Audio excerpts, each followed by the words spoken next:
कामगारांच्या हितासाठी काँग्रेसला ताकद द्या असे मत अशोक चव्हाण यांनी व्यक्त केले। गरीब लोकांना फसवण्याचे काम भाजप सरकारने केले आहे। यामुळे देशाचे प्रचंड नुकसान झाले आहे।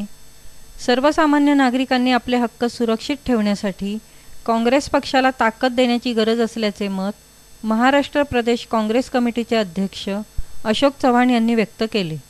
राष्ट्रीय मजदूर संघाच्या वतीने घरेलू कामगारांची पेन्शन परिषद काँग्रेस भवन येथे आयोजित करण्यात आली होती। यावेळी चव्हाण बोलत होते।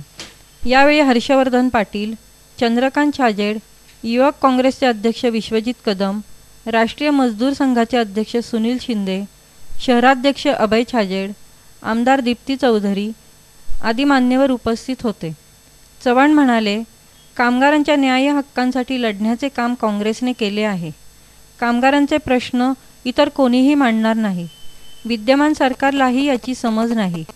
कामगारांसाठी मंडळ स्थापन करण्याचे कामही काँग्रेस सरकारच्या वेळीच झाले होते। या कालावधीत कामगारांचे अनेक प्रश्न मार्गी लागले। उर्वरित मागण्याही आमचे सरकार असते तर मार्गी लागल्या असत्या। सध्याच्या सरकारची भूमिका ही गिरणी कामगार, घरेलू कामगार यांचे प्रश्न सोडवण्याची नाही। हे सरकार मूठभर उद्योगपतींसाठी काम करणारे आहे। तुमच्या हिताचे रक्षण काँग्रेसशिवाय कोणीच करणार नाही। भाजपला टेन्शन दिल्याशिवाय तुम्हाला पेन्शन मिळणार नाही। यावेळी घरेलू कामगारांना पेन्शन मिळालीच पाहिजे। घरेलू महिलांना कामगार कायद्याप्रमाणे सर्व फायदे देण्यात यावेत।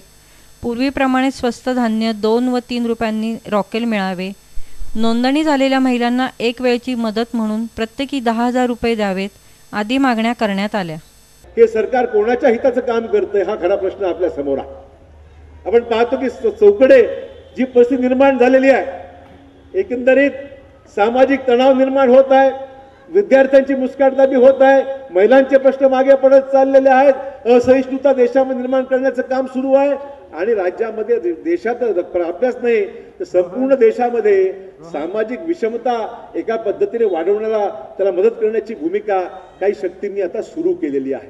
आणि झालं तर भाजपच्या सेनेच्या या राज्यामध्ये कामगारांच्यासाठी कुठले प्रश्न सोडवण्याच्या बाबतीमध्ये सरकारची भूमिका अजिबात नाही आहे। तुम्ही गिरणी कामगारांचा प्रश्न महाराष्ट्रातला असो, घरेलू कामगारांचा प्रश्न असो, इंटकच्या किंवा एसटीच्या संघटना त्यांचा प्रश्न असो, या सगळ्या प्रश्नासंदर्भामध्ये या विद्यमान सरकारकडून कुठली अपेक्षा करायची गरज नाही। हे सरकार विशिष्ट लोकांसाठी फक्त मूठभर उद्योगपतींसाठी काम करणारे सरकार आहे। मग ते कष्टकरी कामगार आहेत, इंटकचे काम संघटनांचे प्रतिनिधी आहेत, आपण आहात। आपल्या सगळ्या प्रश्नांच्या बाबतीमध्ये यांच्याकडून कुठेही काम सध्या घडत नाही आहे। मला माझ्या भगिनींना विनंती करायची, माता भगिनींना विनंती करायची आहे, तुमच्या हिताचं रक्षण काँग्रेसशिवाय दुसरं कोणी करू शकणार नाही।